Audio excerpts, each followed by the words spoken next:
नमस्कार दोस्तों, मैं आदर्श कुमावत आप सभी का राजस्थान क्लासेस पर बहुत बहुत वेलकम करता हूं। आइए दोस्तों, आज की क्लास आपके लिए बहुत खास होने वाली है, जिसमें हम पढ़ने वाले हैं राजस्थान जीके के टॉप 50 क्वेश्चन। दोस्तों, आपकी एग्ज़ाम की बात करें, पशु परीक्षर का एग्ज़ाम हो, चाहे आपका सीईटी का एग्ज़ाम हो या फिर आपका अन्य कोई भी एग्ज़ाम हो, सभी एग्ज़ाम के लिए राजस्थान जीके के ये मोस्ट जो क्वेश्चन है ये आप ज़रूर देखें।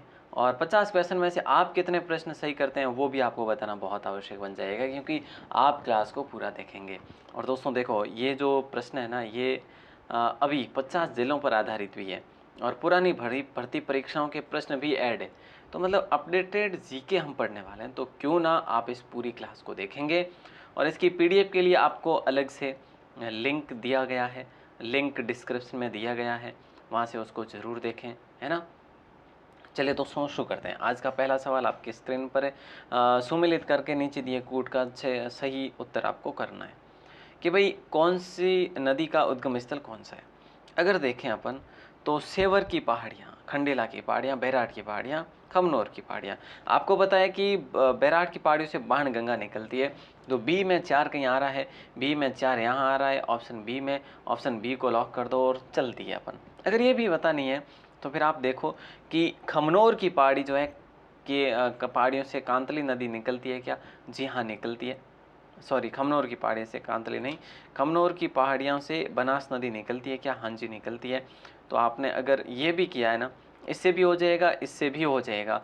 अब बात आती है इन पे नहीं होगा, दोनों पे, है ना। इन दोनों एक एक पे हो जाता। चलिए, अब सी में खंडेला की पहाड़ियों की बात करें कांतली होगा, और सेवर की पहाड़ी की बात करें तो साबी होगा।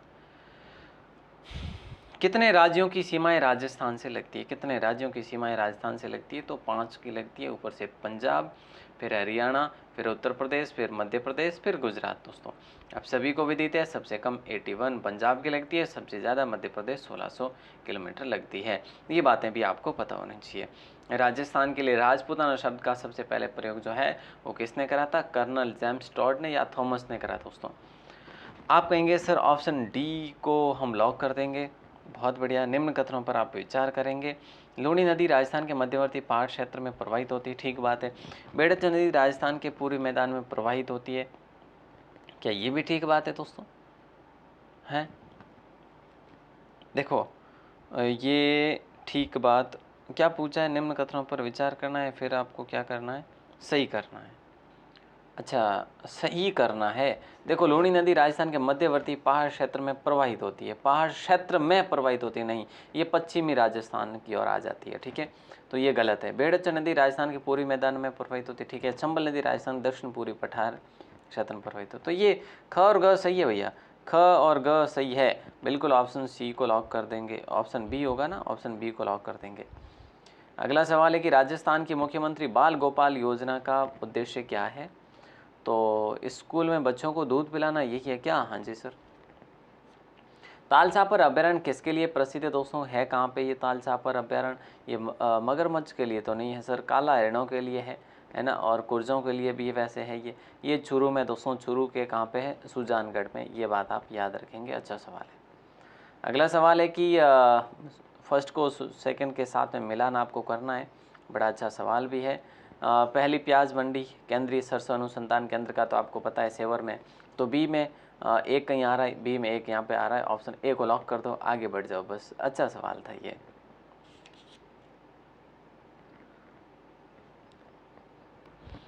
राजस्थान में साग है, वैसे साग पंचकूटा में सम्मिलित कौन से है? तो दोस्तों याद रखना, कैर, सांगरी, कुमटिया, अमचूर और गोंदा, ये जो पंचकूट के अंतर्गत आते हैं। तो याद रखिएगा, ये सवाल पूछा भी गया है। राजस्थान मुख्यमंत्री जन स्वावलंबन जो अभियान की शुरुआत है ये किस सन में हुई थी? ये सवाल भी इम्पोर्टेंट है, 2016 में हुई थी।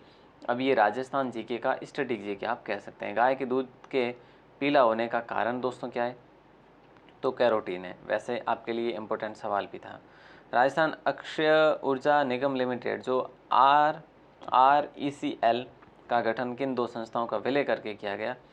तो अगर बात करें दोस्तों तो यहाँ पे राइट आंसर होगा राजस्थान राज्य ऊर्जा निगम लिमिटेड और राजस्थान ऊर्जा विकास एजेंसी, दोनों को मिलाकर जो है अब ये बनी है संस्था राजस्थान अक्षय ऊर्जा निगम लिमिटेड। तो देखो, एक बार याद रखना, राजस्थान राज्य ऊर्जा निगम लिमिटेड और राजस्थान ऊर्जा विकास एजेंसी, दोनों को मिलाकर। अगला सवाल देखिए कि निम्न में से सुमेलित आपको करना है, क्या होगा, फर्स्ट को सेकंड के साथ सुमेलित करना है। लेलैंड ट्रक फैक्ट्री जो है ना ये कहाँ पे स्थित है, तो आपका आंसर आएगा सर ये जो है ना ये अलवर में स्थित है, ठीक बात है। इंस्ट्रूमेंटेशन लिमिटेड की बात करें तो ये आपके कोटा में है, ठीक है। राजस्थान नहीं, स्टेट टैनरीज लिमिटेड की बात करें तो ये आपका जो है आपके टोंक में है, ठीक है। और Rajasthan explosives and chemicals limited की बात करें धौलपुर में है। तो ऑप्शन डी को आप लोग लॉक कर देंगे। बड़ा अच्छा सवाल था। अगला सवाल, एक जिला एक उत्पाद ODOP कार्यक्रम के तहत जयपुर से निम्नलिखित में से किस उत्पाद को चिन्हित किया गया, तो राइट आंसर हो जाएगा ब्लू पोट्री, ठीक है। ऑप्शन सी को आप लोग लॉक करेंगे, ये जयपुर की पॉपुलर है। और अगला सवाल है कि राजस्थान के प्रथम वित्त आयोग का अध्यक्ष कौन था। पहले वित्त आयोग के अध्यक्ष के गोयल थे क्या, कृष्ण कुमार गोयल थे क्या, हाँ जी सर। हाल ही में स्मारक घोषित मानगढ़ धाम का संबंध निम्न में से किस जिले से, यानी कि मानगढ़ धाम कहाँ पे है, किस जिले में, तो बांसवाड़ा में है दोस्तों। अगला सवाल है, उत्तर दक्षिणी गलियारा कॉरिडोर राजस्थान के किस जिले से गुजरता है, ये धौलपुर जिले से गुजरता है दोस्तों। ऑप्शन सी आप सभी का सही आंसर हो जाएगा। वर्ष 2011 की जनगणना राजस्थान के किन जिले में महिला साक्षरता न्यूनतम रही है, तो दोस्तों राइट आंसर आप सभी का हो जाएगा जालोर, जालोर को लॉक करेंगे ऑप्शन डी को। और शिक्षा का अधिकार अधिनियम के तहत राजस्थान में निजी स्कूलों में अध्ययनरत बालिकाएं अब तक निःशुल्क पढ़ सकेंगी, तो यहाँ पे अगर देखें तो 12वीं तक पढ़ सकेंगी, किसमें, शिक्षा का अधिकार अधिनियम के तहत। और अगला सवाल आपके स्क्रीन पर आ चुका है, निम्नलिखित में से किस जिले में महाराव शेखाजी शस्त्र बल प्रशिक्षण अकादमी निर्माणाधीन है, तो ये सीकर के अंदर है। ऑप्शन ए आपका लॉक आंसर हो जाएगा। और यहाँ पे जलवायु प्रदेश बता रखा है और जिले भी बता रखे हैं, तो क्योंकि भाई कौन सा जिला किस जलवायु प्रदेश में आता है, ऐसा ही ना, यस सर। चलिए, तो AW की बात करें बांसवाड़ा में आता है, बांसवाड़ा AW में आता है। BSHW सीकर में आता है। BWHW गंगानगर है। CWG धौलपुर है। क्या ऐसा ही है क्या, ऐसा ही है क्या, जी बिल्कुल ऐसा ही है। ऑप्शन ए को आपने लॉक किया है। और अगला सवाल है, निम्नलिखित में से कौन सी योजना राजस्थान सरकार द्वारा पूर्णतः वित्त पोषित नहीं है, तो अगर बात करें तो मुख्यमंत्री निःशुल्क दवा योजना राजस्थान सरकार द्वारा पूर्णतः वित्त पोषित नहीं है। राजस्थान के लिए कहावत काल से संबंधित है कि तीजो कुरियो आठों काल, ये एग्जाम में पूछा गया सवाल है। और कुरियो का मतलब है त्रिकाल, है ना, या फिर अर्धकाल। बताइए दोस्तों, अर्धकाल को लॉक कर दे क्या अपन, यस सर, अर्धकाल को लॉक कर देंगे। अगला सवाल देखिएगा कि प्रोटेम स्पीकर को शपथ दिलाता है, कौन दिलाता है भैया, तो आप कहेंगे सर राज्यपाल प्रोटेम स्पीकर को शपथ दिलाते हैं। ऑप्शन जो है ना आपका राज्यपाल सही हो जाएगा। अगला सवाल देखिए कि निम्नलिखित में से किसने राजस्थान में सबसे अधिक बार मुख्यमंत्री के रूप में शपथ ली, तो याद रखना मोहनलाल सुखाड़िया।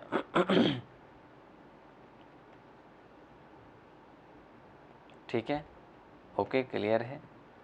अगला सवाल आपकी स्क्रीन पर है कि राजस्थान सिविल सेवा अपीलीय अधिकरण की जयपुर पीठ के क्षेत्राधिकार में आने वाले संभागों के सही समूह को पहचानिए। जयपुर, अजमेर, भरतपुर और कोटा। जयपुर, अजमेर, भरतपुर और कोटा को लॉक करेंगे, ऑप्शन डी को। इम्पोर्टेंट सवाल है। अगला सवाल आपकी स्क्रीन पर है, पंचायती राज संस्थाओं की समस्याओं का अध्ययन करने हेतु भारत सरकार द्वारा 1986 में निम्नलिखित में से किस समिति का गठन किया गया, तो राइट आंसर होगा LM सिंघवी समिति। और दोस्तों ये कब की गई थी, 1986 में की गई थी, तो ये बात आप याद रखेंगे। बड़ा अच्छा सवाल है। तो हमने देखा कि सिंघवी समिति सही आंसर हो जाएगा। अगला सवाल सुमेलित करना है आपको, खनिज और उसके उपभोग जो है वो कौन कौन से। देखो एक साइड खनिज दे रखा है, इस एक साइड उपभोग दे रखा है, तो बताइए क्या होगा राइट आंसर। दोस्तों देखो, सीसा जस्ता की बात करें बैटरी अम्ल को लॉक करेंगे। तांबे की बात करें तो विद्युत तार बनते हैं तांबे से। जिप्सम की बात करें तो जिप्सम से उर्वरक और वोलेस्टोनाइट से सिरेमिक। ऑप्शन डी को लॉक कर देते हैं। आगे बढ़ते हैं। अगला सवाल देखिएगा कि पर्यटन स्थल चांद बावड़ी कहाँ पर अवस्थित है। चांद बावड़ी आपके आबानेरी में, आबानेरी आपके दौसा में है, ठीक है। और यहाँ अगर हम बात करें तो आबानेरी में जो 10वीं सदी के यहाँ पे जो है आपको ये आबानेरी बनी हुई देखने को मिलेगी। पिछोला झील का निर्माण किस शासक के काल में हुआ था? पिछोला झील का निर्माण जो है महाराणा लाखा के समय हुआ था। अगला सवाल है प्रागैतिहासिक स्थल जहाँ से भारी मात्रा में ताम्र उपकरण प्राप्त हुए हैं, तो वो गणेश्वर, जो कि गणेश्वर निमका थाना में है, कातली नदी के किनारे पर स्थित है। रतन चंद्र अग्रवाल ने इसकी खुदाई करवाई थी और इसे ताम्र युगीन संस्कृतियों की जननी भी कहा जा सकता है। लघु पाषाण युगीन संस्कृति जो है इनमें से कौन सी है? लघु पाषाण युगीन संस्कृति कौन सी है? तो वो दोस्तों तिलवाड़ा है, जो कि आज वर्तमान में बालोतरा में है या फिर बाड़मेर में। बोले सर बालोतरा में है। अगला सवाल है कि निम्न में से सही, ओ सिट, यहाँ पे गड़बड़ हो गया भैया, पूछा क्या है लघु पाषाण संस्कृति से संबंध है। तो देखो एक तो तिलवाड़ा है, एक सोजत है आपका, और एक धनेरी है, ये तीनों है दोस्तों, है ना। तो ऑप्शन सी को अपने यहाँ पे लॉक कर देंगे। यहाँ पे ऑप्शन सी को, सोजत भी है, धनेरी भी है। बूंदी के तारागढ़ किले का निर्माण किसके द्वारा करवाया गया था? तो राव राजा बैर सिंह के द्वारा करवाया गया था। निम्न युद्धों को काल कर्मानुसार करना है, देखो बताओ क्या होगा राइट आंसर। बड़ा शानदार सवाल है वैसे ये। देखो तराइन के युद्ध की बात करें तो तराइन का युद्ध 1191 में हुआ था दोस्तों। पहले में 4 कहीं आ रहा है, ऑप्शन बी में आ रहा है, सीधी बात है, सब कुछ सही है आपका। सारंगपुर का युद्ध 1437 में हुआ था। खातौली का युद्ध 1517 में हुआ था। सुगरी सुमेल का युद्ध 1544 में हुआ था। अगला सवाल है हीरावाड़ी का युद्ध जो है ना, ये किन किन के मध्य हुआ था? तो हीरावाड़ी का युद्ध मालदेव और दौलत खां के मध्य हुआ था। दौलत खां नागौर के थे और मालदेव जोधपुर के थे। अगला सवाल देखिए, जयपुर के कौन से शासक स्वयं संगीत आचार्य थे, मतलब वे संगीतों में रुचि रखा करते थे? तो राइट आंसर होगा प्रताप सिंह दोस्तों। प्रताप सिंह के गुरु अगर बात करें, संगीत गुरु अलग थे, है ना, संगीत गुरु अलग थे, काव्य गुरु अलग थे इनके। अगला सवाल है चंदन राज की रानी रुद्राणी जो पुष्कर में प्रतिदिन 1000 दीपक जलाकर भगवान महादेव की उपासना किया करती थी, तो वो किस वंश से संबंधित थी? चंदन राज की रानी रुद्राणी। दोस्तों ऐसा नहीं लग रहा आपको कि पहली बार आप पढ़ रहे हैं? शाकंभरी के चौहान, ठीक है दोस्तों। तो बड़ा शानदार सवाल है, ऑप्शन डी को लॉक करेंगे। 1818 ईस्वी में कंपनी की ओर से राजपूत राज्यों से संधि करने वाला अधिकारी जो था ना, वो कौन था? तो वो था चार्ल्स मैटकॉफ दोस्तों। समसभा की स्थापना किसने करी थी? तो गोविंद गिरी ने करी थी समसभा की स्थापना 1883 में, और इसका पहला अधिवेशन जो हुआ था वो 1903 में हुआ था। अगला सवाल है कि कौन सा युग में सुमेलित नहीं है? कृषक आंदोलन। देखो बिजोलिया में माणिकाल वर्मा नेताजी थे क्या? दोस्तों थे या नहीं थे? बिल्कुल थे। बेंगू में रामनारायण थे, सीकर में कल्याण सिंह गलत है, करौली में कुंवर मदन सिंह थे। तो यहाँ पे ऑप्शन सी को अपन लॉक कर देंगे, गलत है। हालांकि माणिकलाल वर्मा से पहले बिजोलिया में और भी थे, ऐसी कोई बात नहीं है, लेकिन रामनारायण चौधरी ने भी वहाँ भाग लिया था, विजय सिंह पथिक ने भी वहाँ भाग लिया था, ठीक है। तो यहाँ पे फर्स्ट को सेकंड के साथ में सुमिलित करना है, बताओ देखो क्या होगा। विजय सिंह पथिक ने दोस्तों क्या किया था? ऊपरमाल पंच बोर्ड की स्थापना करी थी, ठीक है। और केसरी सिंह भारत ने वीर भारत सभा की स्थापना, देखो पहले में 3 कहीं आ रहा है, पहले में तीन जगह आ रहा है, ठीक है। केसरी सिंह भारत ने वीर भारत सभा की स्थापना करी थी, 1 कहीं आ रहा है, 2 में यहाँ पे आ रहा है, यानी ऑप्शन डी आपका लॉक आंसर हो जाएगा, सीधी सी बात है। फिर अर्जुन लाल सेठी की बात करें, वर्धमान विद्यालय, अगरपुर चंद की बात करें, तो फिर जयपुर पराजी प्रजामंडल। तो ऑप्शन डी आप सभी का सही आंसर हो जाएगा। आज़ादी के बाद जोधपुर, दोस्तों देखिए आज़ादी के बाद जोधपुर के कौन से शासक अपनी रियासत को एक स्वतंत्र इकाई रखना चाहते थे? तो वो जो थे ना, वो ऑप्शन ए को लॉक करेंगे, महाराजा हनुमंत सिंह को लॉक करेंगे। बड़ा अच्छा सवाल था। और अगला सवाल है निम्न में से कौन भूतपूर्व कोटा राज्य की स्वतंत्रता सेनानी थी? तो याद रखिए कमला स्वाधीन थी। स्वतंत्रता सेनानी धर्मचंद सुराणा किस प्रजामंडल से संबंधित थे? तो याद रखिएगा सिरोही प्रजामंडल से संबंधित थे ये। काला और बाला का देवता किन्हें कहा जाता? तेजा जी को कहा जाता दोस्तों, और ये पंचपीरों में शामिल नहीं है। अगला सवाल है कि संप्रदाय दे रखा है और संत दे रखे हैं। निरंजनी संप्रदाय की बात करें और गुदड़ की, अलख्या की, निष्कलंक। देखो ये तो सही है आपका, है ना। अलख्या लालगिरी जी सही है, गुदड़ नवलदास जी सही है क्या, और निरंजनी हरिदास जी सही है दोस्तों। तो हम किसको लॉक करें बताओ? हम लॉक करेंगे गूदड़ संप्रदाय को। गूदड़ संप्रदाय के संत दास जी थे, तो ये नवल दास जी नहीं है भैया, ठीक है। ओके, ऑप्शन बी को देखा आपने। फर्स्ट को सेकंड के साथ में सम्मिलित करना है। जो मेले हैं वो मेले कब किसके आयोजित होते हैं? देखो सबके भाद्रपद महीने में ही आयोजित होते हैं, बात यह है कि कब कब, ठीक है। देखो रामदेव जी के मेले की बात करें तो भाद्रपद शुक्ल दशमी को या भाद्रपद शुक्ल द्वितीय को होता है ये। तो बी में एक कहीं आ रहा है, बी में एक यहाँ पे आ रहा है, ऑप्शन ए को लॉक कर दो भैया। ठीक है भाई, कर लेते हैं और क्या, नहीं बी में एक, हाँ ठीक है। देवनारायण जी का मेला भाद्रपद शुक्ल सप्तमी को आयोजित होता है। फत्ता जी का मेला भाद्रपद शुक्ल नवमी को। तेजा जी का मेला भाद्रपद शुक्ल दशमी को।